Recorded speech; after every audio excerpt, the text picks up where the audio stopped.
کھانے کو ضائع نہیں کرنا. کچھ لوگ دیکھتے ہیں کوئی چیز کہتے اچھا پھینکو اس کو پرے. کھجور لیں گے اس کے اندر وہ چھوٹی چھوٹی لگ جاتی ہے نا سسری سی, تو کہتے ہیں نہیں یہ نہیں کھانی, پھینک دو پھینک دو پھینک دو. یہ اسراف ہے. نبی صلی اللہ علیہ وسلم کی سنت کیا ہے؟ آپ کے سامنے پرانی کھجور پیش کی گئی, آپ نے کھول کے اچھی طرح جائزہ لیا, سسریاں نکالی, صاف کیا اور باقی کھا لی. اگر کوئی لقمہ زمین پہ گر جاتا تھا تو آپ کیا کرتے تھے؟ اٹھا کے پھینک دو؟ نہیں, بلکہ اس کو صاف کر کے کھا لیتے تھے. نبی صلی اللہ علیہ وسلم نے فرمایا شیطان تم میں سے ہر ایک آدمی کے پاس اس کے ہر کام کے وقت موجود رہتا ہے, یہاں تک کہ کھانے کے وقت بھی. لہٰذا جب تم میں سے کسی کا لقمہ گر جائے تو چاہیے کہ اس کو کھا لے صاف کر کے, اور اسے شیطان کے لیے نہ چھوڑے.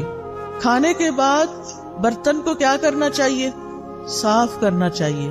ہم پہلے بے سوچے سمجھے برتن بھر لیتے ہیں, خاص طور پہ شادیوں میں.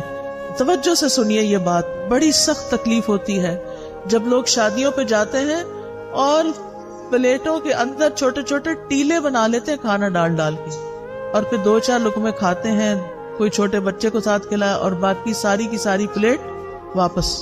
اس کا حساب کون دے گا؟ پہلے تھوڑا ڈال کے چکھ لیں کہ آپ کے حساب سے نمک پورا ہے یا نہیں, اور اگر پہلی دفعہ میں آپ کو ٹھیک لگتا ہے تو بس پھر دوبارہ اتنا ڈالیں جتنا آپ کو بھوک ہے کھانا ہے. کھانا زیادہ نہیں ڈالنا, نہ گھر میں نہ شادیوں میں پارٹیوں میں نہ کسی کے گھر, کیونکہ وہاں انسان سوچتا ہے میرا کیا جاتا ہے, مجھے تو کوئی نقصان نہیں. اور کتنا کھانا ضائع ہوتا ہے. اور آپ کو پتا ہے کہ آپ ہی کے شہر میں کتنے لوگ رات کو بھوکے سوتے ہوں گے, آپ نے ان کے حصے کا بھی منگا کے پکا کے ضائع کر کے بنوں میں پھینک دیا. تو کھانے کے بعد برتن صاف کرنا ہے. اگر کسی وجہ سے بعض اوقات اندازہ نہیں ہوتا, کچھ چیزیں ایسی ہوتی ہیں ان کو کھا کے جلدی پیٹ بھر جاتا ہے, تو پھر اس کھانے کو الگ نکال لیں. اگر کوئی بلی وغیرہ ہے اس کو ڈال دیں, اگر کوئی چاول وغیرہ ہے اپنے گھر میں ایک ایسی کنالی رکھ دیں, کوئی ایسی ڈش رکھ دیں کہ جس میں بچا ہوا کھانا جا کے ڈال دیں. پرندے آئیں گے وہ کھا کے چلے جائیں گے, آپ کو ثواب ملے گا. میں تو جب روٹی خود بناتی تھی تو پیڑے کا آٹا ہوتا ہے نا, وہ اگر ہاتھوں کو لگ جاتا تھا تو میں اس کے لیے الگ برتن رکھتی تھی, اور صبح سے رات تک جتنے بھی اس کے اندر ہاتھ سے اترا ہوا آٹا جمع ہوتا تھا وہ شام تک چھوٹی چھوٹی سوئیاں بن جاتا تھا سوکھ کے. پھر میں اس کو چڑیا کو ڈال آتی تھی, کیونکہ ذرے کا بھی وزن ہوگا نا قیامت کے دن کے نہیں, ذرے کا وزن ہے نا. فَمَن يَعْمَلْ مِثْقَالَ ذَرَّةٍ خَيْرًا يَرَهُ وَمَن يَعْمَلْ مِثْقَالَ ذَرَّةٍ شَرًّا يَرَهُ. شر کیا ہے؟ ضائع کرنا. خیر کیا ہے؟ کسی کے فائدے میں لے آنا. اور مجھے امید ہے کہ آپ پرندوں وغیرہ کے لیے پانی بھی رکھتے ہوں گے. آج کل آپ دیکھیں بارشیں نہیں ہو رہی, سخت گرمی میں بھی پانی ڈالیں, لیکن سردی میں بھی پانی رکھیں. کبھی ہم راستے میں دیکھتے ہیں نا پرندوں وغیرہ کو, ہم سوچتے کہیں پانی نظر نہیں آ رہا, پتہ نہیں کہاں سے پیتے ہیں بےچارے, ان کو بھی پیاس لگتی ہوگی. تو آج کل بھی کچھ نہ کچھ پانی, یعنی برتن بنا چھوڑے گھر میں. اگر آپ کو چھوٹا سا بھی گھر ہے, کھڑکی کے باہر بھی چھوٹی سی جگہ ہے, تو وہاں ایک چھوٹی سی کوئی چیز لگا دیں, لیکن اپنے ساتھ دوسروں کا بھی خیال رکھیں. پھر اسی طرح صحت کو فائدہ دینے والی غذا کھائیں اور وہ چیزیں چھوڑ دیں جو صحت کو نقصان دیتی ہیں. ام منذر کہتی ہیں رسول اللہ صلی اللہ علیہ وسلم میرے گھر تشریف لائے, آپ کے ساتھ علی رضی اللہ عنہ بھی تھے, اور علی رضی اللہ عنہ بیماری سے اٹھے تھے, کمزور تھے. ہمارے ہاں کھجوروں کے خوشے لٹک رہے تھے, تو رسول اللہ صلی اللہ علیہ وسلم اٹھے اور ان سے کھانے لگے, اور حضرت علی بھی کھانے کے لیے اٹھے تو رسول اللہ صلی اللہ علیہ وسلم نے ان سے فرمایا رک جاؤ, ابھی تم کمزور ہو. چنانچہ وہ رک گئے, ان کو پرہیز بتایا آپ نے. ام منذر کہتی ہے میں نے جو اور چکندر پکائے ہوئے تھے وہ آپ کی خدمت میں پیش کیے, تو آپ نے فرمایا اے علی یہ لے لو, یہ تمہارے لیے زیادہ فائدے کی چیز ہے. کھانا کھا کے کیا کرنا چاہیے, شکر کیسے کرنا چاہیے؟ اس میں آپ دیکھیں سب سے پہلی دعائیں کون سی ہیں؟ کھانا کھانے کے بعد کی دعائیں. ایک نہیں کئی دعائیں ہیں. آپ نے پتہ کیا کرنا ہے, ان دعاؤں کو, اس پیپر کو اس میں سے الگ کر کے آپ نے اپنے کچن میں جہاں کھانا کھاتے ہیں یا ڈائننگ ہال میں یا پھر جہاں بھی آپ ہوتے ہیں وہاں یہ لگا لیں اور دیکھ کے پڑھنا شروع کریں اور ایک ایک یاد کرنا شروع کریں, تاکہ کھانے کے بعد پڑھ کے آپ اٹھیں. ٹھیک ہے انشاءاللہ, اور اس سے آپ کو انشاءاللہ بہت ثواب ہوگا, اور یہ شکر ادا کرنے کا ایک طریقہ ہے. مثال کے طور پر آپ دیکھیں, اللہم بارک لنا فیہ وَأَطْعِمْنَا خَيْرًا مِّنْهُ, اے اللہ ہمیں اس کھانے میں برکت عطا فرما اور ہمیں اس سے بہتر کھلا. سبحان اللہ, ہر دفعہ کھانا کھا کے اگر آپ یہ دعا مانگتے ہیں کہ اللہ ہمیں اس سے بہتر عطا فرما, تو کیا ہوگا؟ شکر ادا کرنے والے کو کیا ملتا ہے؟ بہتر ملتا ہے. پھر الحمدللہ الذی اطعم وسقا وصوغہ وجعل لہ مخرجا, تمام تعریفیں اللہ کے لیے ہیں جس نے کھلایا پلایا اور اسے جسم میں پیوست کیا, یعنی ہمارے جسم کا حصہ بنا اور اس کے نکلنے کی راہ بنا, یعنی جو ویسٹ تھا وہ بھی جسم سے نکل گیا. اور اسی طرح باقی دعائیں بھی ہیں. میں نے یہ دعائیں اپنے کچن میں لگائی ہوئی ہیں اور الحمدللہ پڑھنے میں بہت آسانی ہوتی ہے. پھر اس کے بعد کھانے پینے میں اسراف سے بچنا ہے. یہ بڑا اہم سبق ہے. اللہ سبحانہ وتعالیٰ فرماتے ہیں, یا بنی آدم خذوا زینتکم عند کل مسجد وکلوا واشربوا ولا تسرفوا انہ لا يحب المسرفین. اے آدم کی اولاد, ہر نماز کے وقت اپنی زینت لے لو, یعنی لباس میں نماز پڑھو, اور کھاؤ اور پیو اور حد سے نہ گزرو, بے شک وہ حد سے گزرنے والوں سے محبت نہیں رکھتا. اسراف کسی بھی چیز میں پسندیدہ نہیں, نہ لباس میں اور نہ کھانے پینے میں اور نہ کسی اور چیز میں. اسراف کیا ہے؟ نمبر 1, ضرورت سے زیادہ کھانا پینا. لوگوں کو اسراف کا مطلب نہیں پتا. ضرورت سے زیادہ کھانا پینا, کھانے کی ہرس, اور ایک وقت میں کئی چیزیں کھانا, یہ بھی کھا لو وہ بھی کھا لو, وہ بھی شکلو, یہ بھی کھاؤ یہ بھی کھاؤ. اس وقت تو پتہ نہیں چلتا, لیکن جب ہضم ہونے پہ آتا ہے تو پھر تکلیف شروع ہو جاتی ہے. نمبر 2, ان چیزوں میں حد سے زیادہ خرچ کرنا. ایک ہے ضرورت سے زیادہ کھانا اور دوسرا ضرورت سے زیادہ خرچ کرنا. مثلا آپ گروسری کے لیے گئے ہیں, آپ وہاں دیکھتے ہیں سجی ہوئی چیزیں ہیں, زبردست سبزی پڑی ہے اور زبردست چیزیں اور پیکنگز میں پڑی ہیں. آپ کہتے ہیں پتہ نہیں پھر کب یہ بھی لے لو یہ بھی لے لو, یہ بھی خرید لو, یہ بھی خرید لو, یہ بھی خرید لو. اب آپ دیکھیں مشکل کیا ہو گئی ہے کہ بڑے بڑے سٹورز بن گئے ہیں, بڑے بڑے مالز بن گئے ہیں.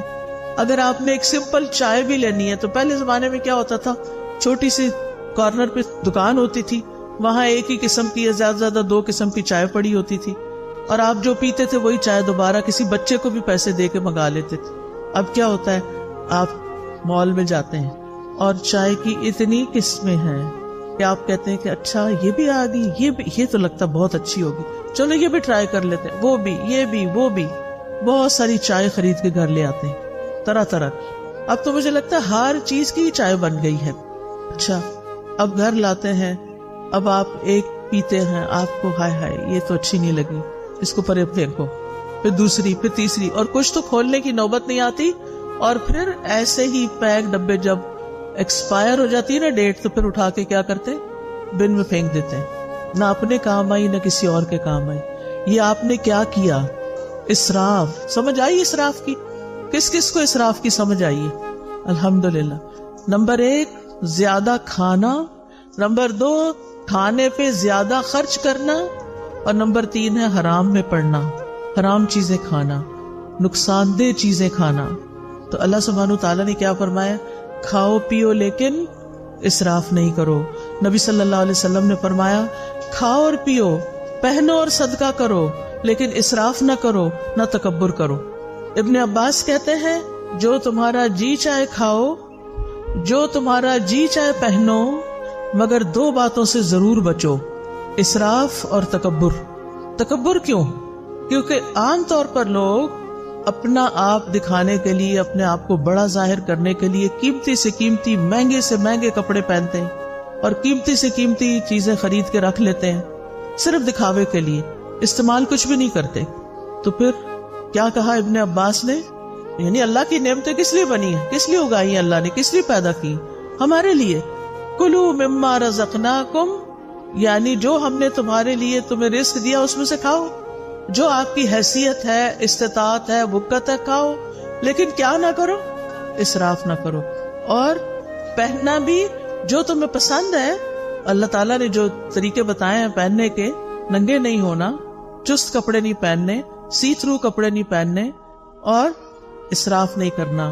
یعنی اپنے لمٹس دیکھ کے خرچ کرنا ہے. اگر آپ کے والد کی تنخواہ ہی 1 لاکھ ہے مثلاً اور آپ اپنی شادی کا جوڑا بھی 1 لاکھ کا بنوا رہی ہیں تو کیا یہ جائز ہوگا؟ یہ کیا ہوگا؟ اسراف ہوگا. اور جب ایسا نہیں ہوتا کہ وہ گھر میں افورڈ نہیں کر سکتے تو وہ بیچارے کیا کرتے ہیں؟ پھر قرض اٹھاتے ہیں یا کسی سے صدقہ مانگتے ہیں کہ میری بیٹی کی شادی ہے مجھے مدد دو. اور بیٹی صاحبہ ایک دفعہ وہ جوڑا پہننے کے بعد دوبارہ کبھی نہیں پہنتی اور سنبھال کے رکھتی ہے، کسی اور کو بھی نہیں دیتی. کیا اس جوڑے کا حساب ہوگا؟ کیا اس کے بارے میں پوچھ ہوگی؟ اور تکبر کیا ہے کہ ایسا کپڑا پہنوں جو کسی نے نہ پہنا ہو تاکہ میں سب سے بڑی، الگ، زیادہ خوبصورت نظر آؤں. اور پھر جب آپ دیکھتے ہیں کہ آپ کے کپڑے سب سے اچھے ہیں تو پھر آپ اپنے آپ کو کیا سمجھنے لگتے ہیں کہ ہم بڑے عقل مند ہیں، ہم جیسا کوئی نہیں. یہ چیز بھی اللہ تعالیٰ کو پسند نہیں. نبی صلی اللہ علیہ وسلم جب اپنے صحابہ میں بیٹھے ہوتے تھے تو کوئی پہچان نہیں سکتا تھا جو باہر سے آتا تھا. آپ ایسے ڈریسز نہیں پہنتے تھے کہ جس سے آپ بہت دوسروں کے مقابلے میں نمایاں ہوں. اس آیت کے بارے میں طبیب کہتے ہیں کہ اس میں پوری طب شامل ہو گئی، یعنی کھانا پینا ہے لیکن اسراف نہیں کرنا تو آپ بیماری نہیں ہوں گے. پھر اسی طرح یہ کہ کھانا پینا زندگی کا مقصد نہ ہو، اعتدال کے ساتھ بقدر ضرورت کھایا جائے. نبی صلی اللہ علیہ وسلم نے بدترین امتیوں کی کچھ خصوصیات بتائی ہیں. ہم سب اپنے بارے میں غور کریں کہ کہیں وہ ہم تو نہیں. بدترین امتی کون ہے؟ رسول اللہ صلی اللہ علیہ وسلم نے فرمایا، ان قریب میری امت میں ایسے لوگ ہوں گے جو طرح طرح کے کھانے اور رنگ برنگے مشروب طلب کریں گے. طلب کا کیا مطلب ہوتا ہے؟ آرڈر کرنا. طرح طرح کے کھانے اور رنگ برنگے مشروب طلب کریں گے. مثلاً آپ گئے ہیں کسی ریسٹورینٹ میں، آپ اٹھاتے ہیں مینیو، سارے اٹھا کے بیٹھ جاتے ہیں. پھر ہر کوئی کیا کہتا ہے؟ مجھے یہ کھانا ہے، مجھے یہ کھانا ہے، اس کو یہ کھانا ہے، اس کو یہ کھانا ہے. کافی ٹائم تو پہلے سلیکشن میں لگتا ہے. پھر آپ آرڈر کرتے ہیں، پھر گھٹا بھر کے بعد وہ کھانا آتا ہے اور رنگ رنگ کا. اچھا یہ بھی منگا لیتے، یہ بھی منگا لیتے، یہ بھی منگا، یہ بھی ہو جائے، یہ بھی ہو جائے. اور ڈرنک میں پیپسی بھی ہو جائے، فانٹا بھی ہو جائے، فلاں بھی ہو جائے، فلاں بھی، جوس بھی ہو جائے. یہ ہے طلب کرنا. اور فرمایا طرح طرح کے کپڑے پہنیں گے، گفتگو میں بے احتیاطی کریں گے، یعنی بولتے وقت نہیں سوچیں گے کہ کسی بڑے سے بات کر رہے ہیں یا چھوٹے سے کر رہے ہیں، سچ بول رہے ہیں یا جھوٹ بول رہے ہیں. اور طرح طرح کی سواریوں پہ سوار ہوں گے. جن کے پاس ذرا زیادہ دولت آ جاتی ہے پھر ان کو کیا شوق لگ جاتا ہے؟ ضرورت ہو یا نہ ہو، یہ گاڑی کا ماڈل بھی ہو، یہ بھی ہو، یہ بھی ہو، یہ بھی ہو. فرمایا وہ میری امت کے بدترین لوگ ہوں گے. آپ کے پاس اللہ کا دیا وہ بہت کچھ ہے، کھائیں، منع نہیں ہے، لیکن اسراف نہیں کرنا. ایک وقت میں بہت طرح کے کھانے نہیں کھانے، ایک وقت میں بہت قسم کے مشروب نہیں پینے. کہ ہمارا معدہ ہے یا کیا ہے؟ وہ بیچارہ کیا کرے گا؟ کتنی چیزیں ایٹ اے ٹائم ڈائجسٹ کر سکتا ہے؟ نبی صلی اللہ علیہ وسلم نے فرمایا، مجھے تمہارے متعلق گمراہ کن خواہشات میں سب سے زیادہ اندیشہ ان خواہشات کا ہے جن کا تعلق پیٹ اور شرمگاہ سے ہے. یعنی کھانے کے معاملے میں بے احتیاطی اور پھر دوسری طرف زنا عام ہو جائے گا. اور فرمایا اور گمراہ کرنے والی خواہشات سے. ابن قیم کہتے ہیں دل کو بگاڑنے والی 5 چیزیں ہیں: لوگوں سے زیادہ گھل مل کے رہنا، خواہش پرستی، اللہ کے علاوہ کسی اور سے دلی تعلق رکھنا، زیادہ کھانا، زیادہ سونا. یہ 5 چیزیں دل کو خراب کرنے والی ہیں. اب اکثر لوگ کیا کہتے ہیں؟ سب کچھ ہے، دل میں سکون نہیں، خوشی نہیں. ایک تو ہم نے راتوں کو دن بنا لیا اور دن کو رات بنا لیا. راتوں کو دیر تک کھانے آرڈر ہوتے رہتے ہیں اور پھر وہ کھانے کے بعد ہنسی مذاق، گپ شپ، ادھر ادھر کے کوئی ویڈیو دیکھ رہا ہے، کوئی فلمیں دیکھ رہا ہے، کوئی کچھ کر رہا ہے. اور پھر جب آدھی رات گزر جاتی ہے پھر سوتے ہیں اور پھر سونے میں فجر کی نماز چلی جاتی ہے. ایسی زندگیوں میں کیا برکت ہوگی، کیا رونق ہوگی، ایسے دلوں میں کیا اطمینان ہوگا. چاہے آپ نے 100 طرح کے اچھے اچھے کھانے کھائے ہوں، آپ کا دل خوش نہیں ہو سکتا. اس کے لیے آپ کو واپس قرآن و سنت کی طرف لوٹنا ہوگا. ابو سلمان دارانی کہتے ہیں جو زیادہ کھاتا ہے اس پہ 6 آفتیں آتی ہیں. نمبر 1، وہ مناجات کی حلاوت کھو دیتا ہے، اس کو اللہ سے راز و نیاز کی باتیں کرنی نہیں آتی، اس کی دعاؤں میں کوئی خشوع نہیں رہتا. نمبر 2، علم و حکمت یاد کرنے سے محروم ہو جاتا ہے، حافظہ خراب ہو جاتا ہے. نمبر 3، مخلوق پر شفقت سے محروم ہو جاتا ہے. کیونکہ جب وہ پیٹ بھر لیتا ہے وہ سمجھتا سب کے پیٹ بھرے ہوئے ہیں، وہ کسی اور کے بارے میں نہیں سوچتا. اس پر عبادت ثقیل ہو جاتی ہے، مشکل ہو جاتی ہے، اس کی خواہشات اور شہوت بڑھ جاتی ہے. سارے اہل ایمان مسجدوں کی طرف چکر لگاتے ہیں اور پیٹ بھرنے والا کوڑا کرکٹ کی طرف گردش کرتے ہیں. یعنی پہلے زمانے میں کوڑے کے ڈھیروں کے پاس لوگ جا کے رفع حاجت کرتے تھے، یعنی آج کل کی زبان میں، اور یہ بار بار واش روم کے چکر لگاتے رہتے ہیں، یہ بار بار ٹوائلٹ ہی جاتے رہتے ہیں. اذان تو ایک وقت پہ ہوتی ہے، نماز تو اپنے وقت پر ہوتی ہے، وہ یہ تو نہیں دیکھتی کہ اب کون ابھی تک آیا اور کون نہیں آیا.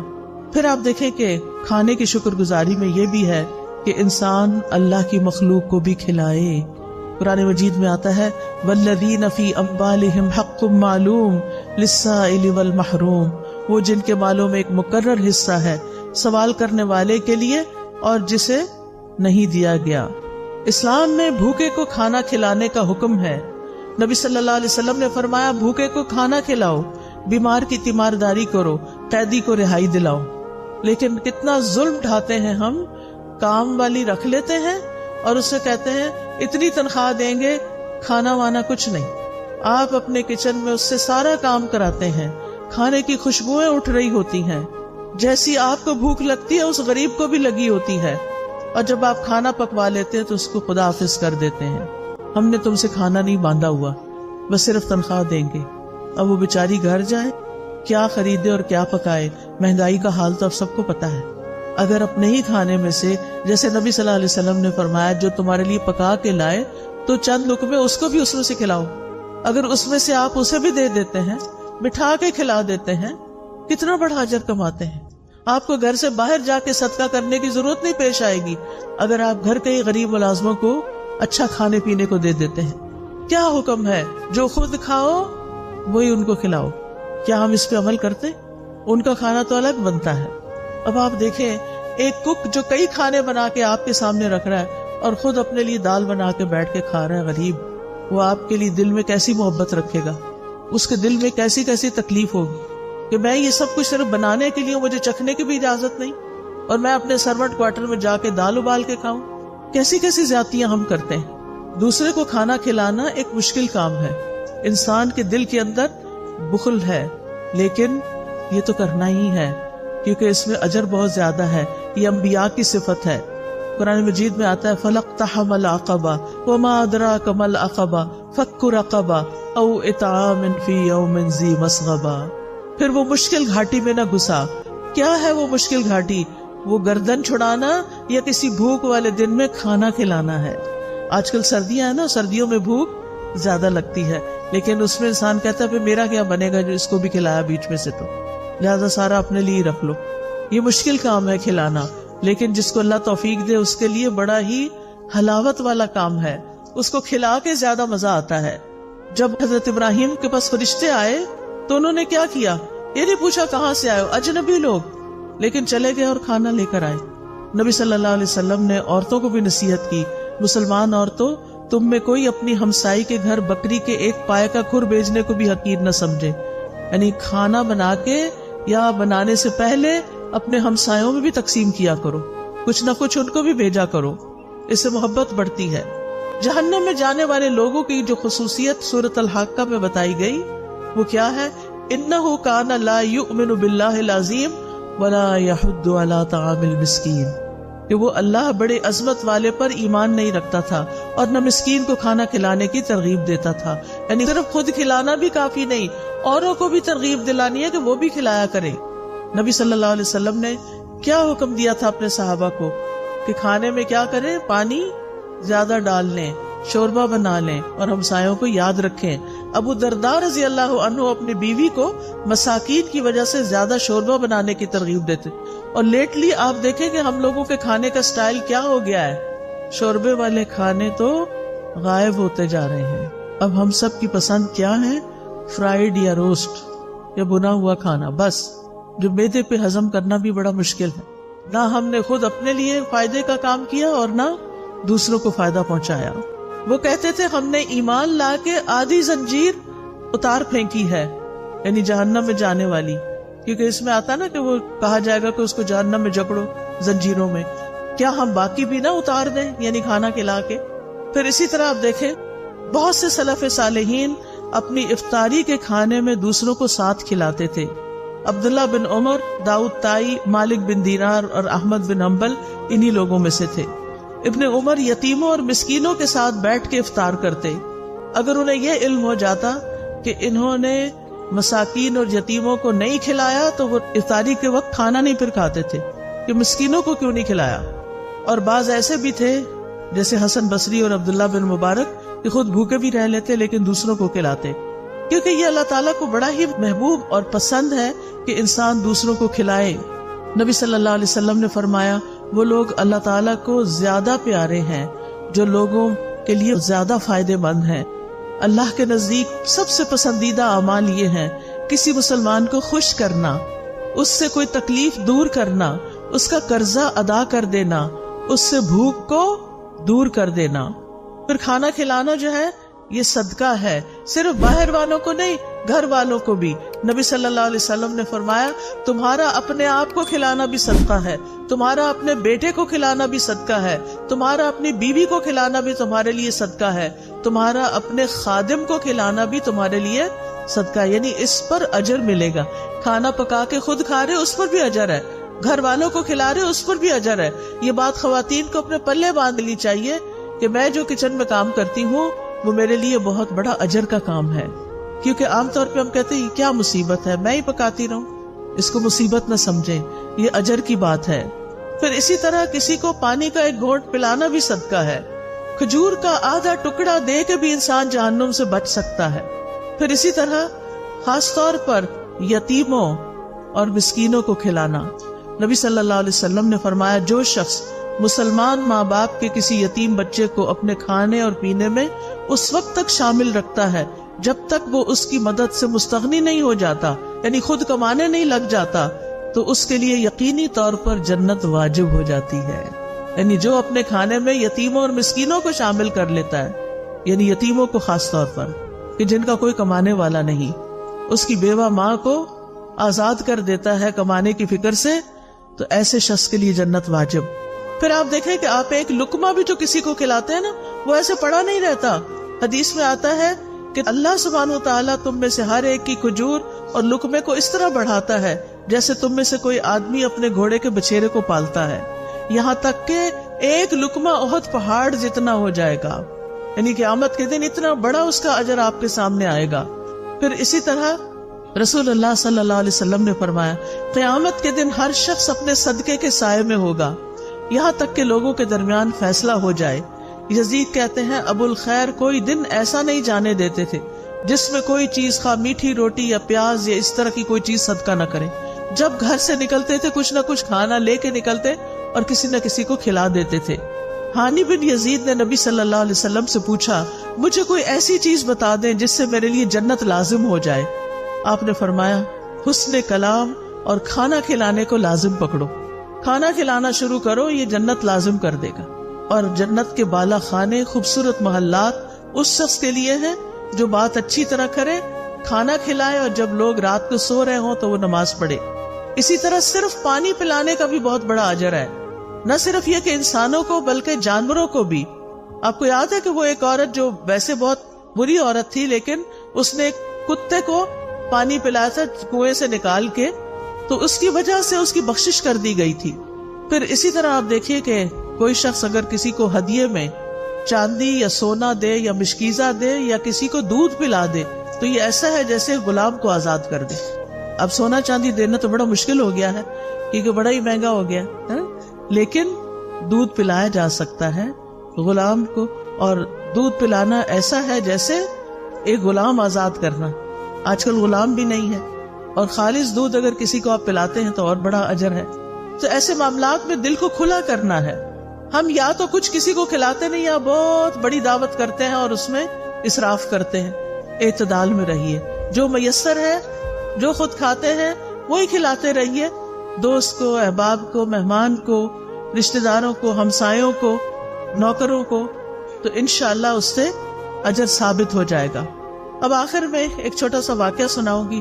ایک حدیث ہے صحیح مسلم میں، مقداد رضی اللہ عنہ کہتے ہیں کہ میں اور میرے دو ساتھی اس وقت جب سخت بھوک لگی تھی ہمیں، اور بھوک کی وجہ سے نہ ہم سن پا رہے تھے نہ ہم دیکھ پا رہے تھے، یعنی ایسے لگ رہا تھا کہ ہمیں سننے دیکھنے کی قوت ہی چلی گئی، اتنی کمزوری ہو گئی بھوک کی وجہ سے۔ ہم خود کو رسول اللہ صلی اللہ علیہ وسلم کے صحابہ پہ پیش کرتے رہے کہ ان کو بتائیں کہ ہمیں بھوک لگی ہے، لیکن کوئی ہمیں بطور مہمان قبول کرنے پہ تیار نہ ہو سکتا ان کے اپنے گھر میں کچھ نہ ہو۔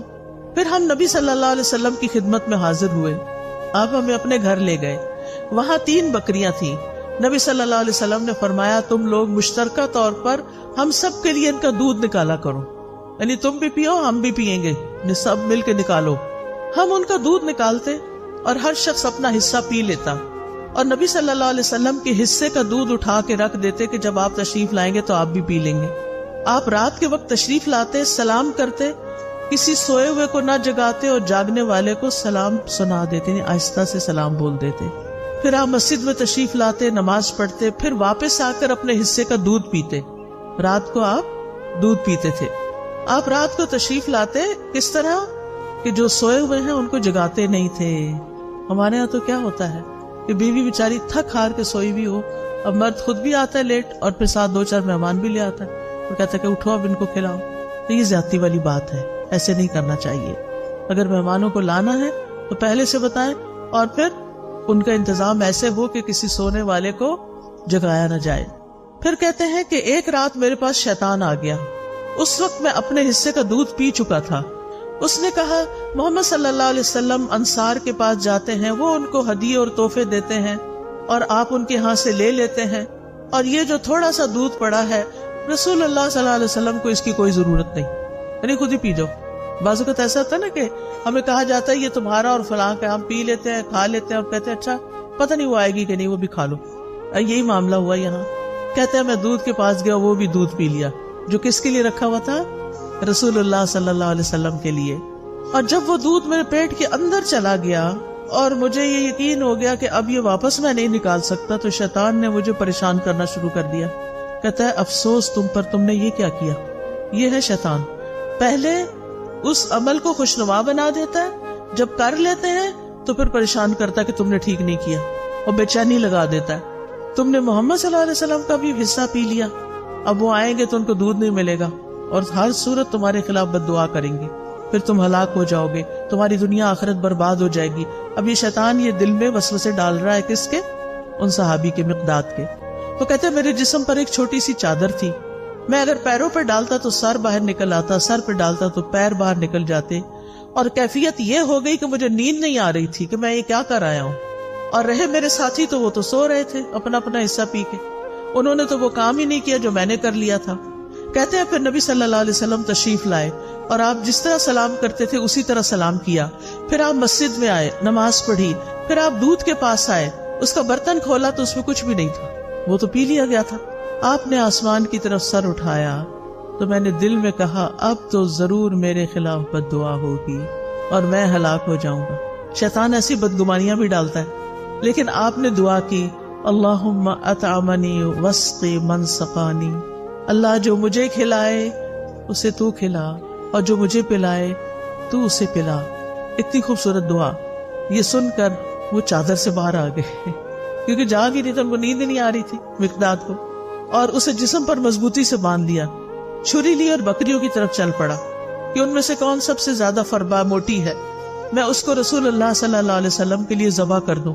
میں نے دیکھا تو اس کے تھن دودھ سے بھرے ہوئے تھے، بلکہ سب بکریوں کے تھن دودھ سے بھرے ہوئے تھے۔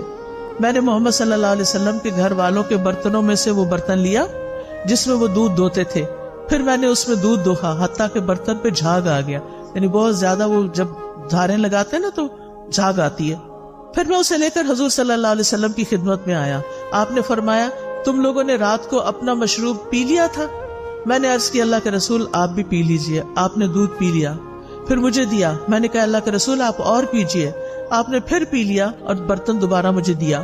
جب میں نے جان لیا کہ رسول اللہ صلی اللہ علیہ وسلم سیر ہو چکے ہیں اور میں نے آپ کی دعا کو پا لیا ہے، یعنی یہ دعا تو مجھے لگی کہ اللہم اطعم من اطعمنی واسقی من سقانی، تو میں ہنسنے لگ گیا، ہنستے ہنستے زمین پہ گر گیا۔ آپ نے فرمایا مقداد یہ ایک بری خصلت ہے، یہ کوئی اچھا اخلاق نہیں ہے کہ ہنستے ہنستے نیچے گرو، کئی لوگ ایسے کرتے ہیں تو ایسا نہیں کرنا چاہیے۔ میں نے کہا اللہ کے رسول میرے ساتھ تو یہ معاملہ ہوا تھا آج اور میں نے اس طرح کیا. آپ نے فرمایا یہ دودھ اس وقت جو تمہیں ملا اللہ کی رحمت کے سوا کچھ نہ تھا. تم نے مجھے اس وقت کیوں نہ بتا دیا؟ ہم اپنے ساتھیوں کو بھی جگا دیتے اور وہ بھی اس رحمت میں سے اپنا حصہ پا لیتے. میں نے کہا اس ذات کی قسم جس نے آپ کو حق کے ساتھ بھیجا ہے، جب یہ دودھ آپ نے پی لیا اور آپ کے ساتھ میں نے بھی پی لیا تو اب مجھے کوئی پرواہ نہیں کہ کس نے پیا اور کس نے نہیں پیا. بس میرا کنسرن یہی تھا. تو اس حدیث سے کچھ باتیں پتہ چلتی ہیں. سب سے پہلی بات تو یہ کہ نبی صلی اللہ علیہ وسلم بھوکے بے سہارا بے آسرا لوگوں کو اپنے گھر لے آتے تھے، اپنے پاس پناہ دیتے تھے، ان کا خیال رکھتے تھے. دوسری بات یہ کہ یہ حدیث نبوت کے دلائل میں سے ایک دلیل ہے. تیسری بات یہ کہ جب آپ دیر سے بھی رات کو آتے گھر تو سلام کیا کرتے تھے. جو جاگ رہا ہوتا سن لیتا اور جو سونے والا ہوتا وہ ڈسٹرب نہیں ہوتا تھا. اس سے پتہ چلتا ہے کہ آپ سونے والے کی نیند کا خیال رکھتے تھے اور ہمیں بھی رکھنا چاہیے. پھر اسی طرح شیطان دوسروں کے حصے کو خوشنما بنا کے دکھاتا ہے اور اس کو استعمال کرنے کی ترغیب دیتا ہے، اور شیطان مومن کو پریشان اور مایوس کرتا ہے. پھر نبی صلی اللہ علیہ وسلم کا عمدہ اخلاق بھی پتہ چلتا ہے کہ کس طرح آپ نے چشم پوشی کی، صبر سے کام لیا اور کس طرح آپ نے دعا کی. اپنا حصہ نہیں ملا تو دعا کر لی. اگر کبھی یہ ہو ہمارے ساتھ کہ ہمارا کوئی بہن بھائی ہمارا کوئی حصہ کھا پی جائے، ہم کیا کریں گے؟ دعا دیں گے یا لڑائی ڈال دیں گے؟ آئندہ سے کیا کریں گے؟ لڑائی نہیں کریں گے بلکہ دعا دیں گے. نبی صلی اللہ علیہ وسلم کھانا کھلانے والے کو بھی دعا دیا کرتے تھے. ابن قیم لکھتے کہ آپ کی صفات میں سے یہ بات تھی، آپ کے اخلاق میں سے بھی، کہ جب کسی کے پاس کچھ کھاتے تو وہاں سے نکلتے نہیں تھے جب تک ان کے لیے دعا نہ کر دیں. آپ کسی کے بھی گھر جائیں کچھ بھی کھائیں تو کیا کریں؟ ان کو دعا دیں. پھر یہ کہ دوسروں کو اپنی ذات میں ترجیح دینا اور انہیں آگے رکھنا. نبی صلی اللہ علیہ وسلم کے اپنے بھی حالات بہت اچھے نہیں تھے، لیکن آپ ان کو بھی گھر لے آئے جن کے پاس کچھ کھانے پینے کو نہیں ہوتا تھا. جو اصحاب صفہ تھے، اصحاب صفہ وہ ہجرت کر کے آئے تھے مختلف علاقوں سے، وہ مدینہ کے رہنے والے نہیں تھے، لہٰذا ان کے پاس وہ سب کچھ نہیں تھا. پھر آپ دیکھیے کہ آخری چیز کہ کھانا کھلانے والے کو دعا دینی چاہیے اور پہلے کھانا کھا کر خود دعا اپنے لیے پڑھنی چاہیے. یہ دعائیں میں پڑھ دیتی ہوں، ساری پروننسیشن آپ سن لیں تاکہ آپ کو بعد میں پڑھنا آسان ہو. اللہم بارک لنا فیہ واطعمنا خیرا منہ. اے اللہ ہمیں اس کھانے میں برکت عطا فرما اور ہمیں اس سے بہتر کھلا. الحمدللہ الذی اطعم وسقا وسوغہ وجعل لہ مخرجا. تمام تعریفیں اللہ کے لیے ہیں جس نے کھلایا پلایا اور اسے جسم میں پیوست کیا اور اس کے نکلنے کی راہ بنائی. الحمدللہ کثیرا طیبا مبارکا فیہ غیر مکفی ولا مودع ولا مستغنی عنہ ربنا. سب تعریف اللہ کے لیے ہے جو پاکیزہ ہے، کثیر ہے، مبارک ہے. اس کھانے کو ہم کافی نہیں سمجھتے اور نہ اس کو چھوڑتے ہیں. اے ہمارے رب، نہ ہم اس سے بے پرواہ ہو سکتے ہیں. یعنی یہ نہیں کہ یہ آخری دفعہ ہے اور یہی کافی ہے، یہ کافی نہیں ہے، آئندہ بھی کھانا ہے ہمیں. اللہم اطعمت و اسقیت و اغنیت و اقنیت و ہدیت و احییت فلک الحمد علی ما اعطیت. اے اللہ تو نے ہی کھلایا، تو نے ہی پلایا، تو ہی غنی کرتا ہے، تو ہی فقیر کرتا ہے، تو نے ہدایت دی، تو نے ہی زندگی عطا فرمائی، بس جو تو نے عطا کیا اس پر تیری ہی تعریف ہے. پھر پچھلے سارے گناہوں کو معاف کرنے والی دعا ہے. رسول اللہ صلی اللہ علیہ وسلم نے فرمایا جو کھانا کھا کے یوں کہے الحمدللہ الذی اطعمنی ھذا ورزقنیہ من غیر حول منی ولا قوہ، اس اللہ کا شکر جس نے مجھے یہ کھانا کھلایا اور مجھے رزق عطا فرمایا جس میں میری قوت اور کوئی طاقت شامل نہیں. پھر اسی طرح ایک اور دعا ہے. ابن عباس فرماتے ہیں کہ رسول اللہ صلی اللہ علیہ وسلم نے فرمایا جسے اللہ تعالیٰ کوئی بھی کھانا کھلائے وہ یوں کہے اللہم بارک لنا فیہ وارزقنا خیرا منہ. اے اللہ ہمیں اس میں برکت عطا فرما اور ہمیں اس سے بہتر عطا فرما. جب دودھ پیتے تو کیا پڑھتے؟ اللہم بارک لنا فیہ وزدنا منہ. اے اللہ ہمارے اس دودھ میں ہمیں برکت عطا کر اور ہمیں اس سے زیادہ عطا کر. ابو ہریرہ رضی اللہ عنہ کھانا کھانے کے بعد کس طرح شکر ادا کرتے تھے؟ وہ کہتے ہیں ابو ہریرہ نے حمید سے کہا میری والدہ کے پاس جاؤ، ان کو سلام کہو اور کہو آپ کا بیٹا آپ کو سلام دے رہا ہے اور کہتا ہے ہمیں کچھ کھانا کھلائیں۔ اس پر ان کی والدہ نے جو کی 3 روٹیاں اور زیتون کا تیل جو ہے اور نمک رکابی میں رکھا، اسے اپنے سر پہ رکھ لیا اور ان کے پاس لے کر یہ چلے گئے۔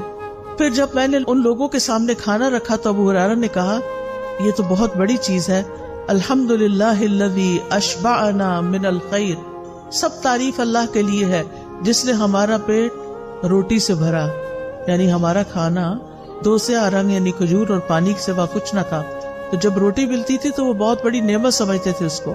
پھر شدت بھوک کے وقت کی دعا ہے، اس سے پہلے ایک اور دعا ہے، الحمدللہ الذی ہدانا واطعمنا وسقانا ونعمنا، اللہ اکبر، اللہم الفتنا نعمتک بکل شر اصبحنا منها وامسینا بکل خیر فنسألک تمامها وشکرها لا خیر الا خیرک ولا الہ غیرک الہ الصالحین ورب العالمین، الحمدللہ ولا الہ الا اللہ ما شاء اللہ ولا قوة الا باللہ، اللہم بارک لنا فیما رزقتنا وقنا عذاب النار۔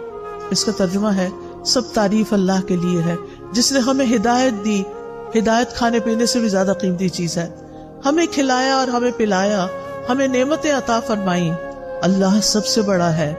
اے اللہ تیری نعمت اس وقت آئی جب ہم شر میں پھنسے ہوئے تھے، ہم نے اس نعمت کی وجہ سے ہر طرح کی خیر کے ساتھ صبح کی اور شام کی، بس ہم تجھ سے اس نعمت کے مکمل ہونے کا اور اس کے شکر ادا کرنے کا سوال کرتے ہیں۔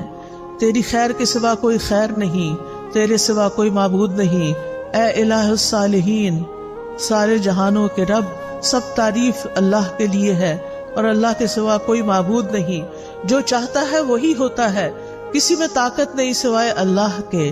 اے اللہ جو رزق تو ہمیں دے اس میں برکت دے اور ہمیں آگ کے عذاب سے بچا لے۔ اور اسی طرح حضرت عائشہ فرماتی ہیں کہ نبی صلی اللہ علیہ وسلم رات کو بھوک کی وجہ سے کروٹیں بدلتے تھے اور یہ دعا پڑھتے، لا الہ الا اللہ الواحد القہار رب السماوات والارض وما بینہما العزیز الغفار، نہیں ہے کوئی معبود برحق مگر اللہ جو اکیلا اور زبردست ہے، آسمان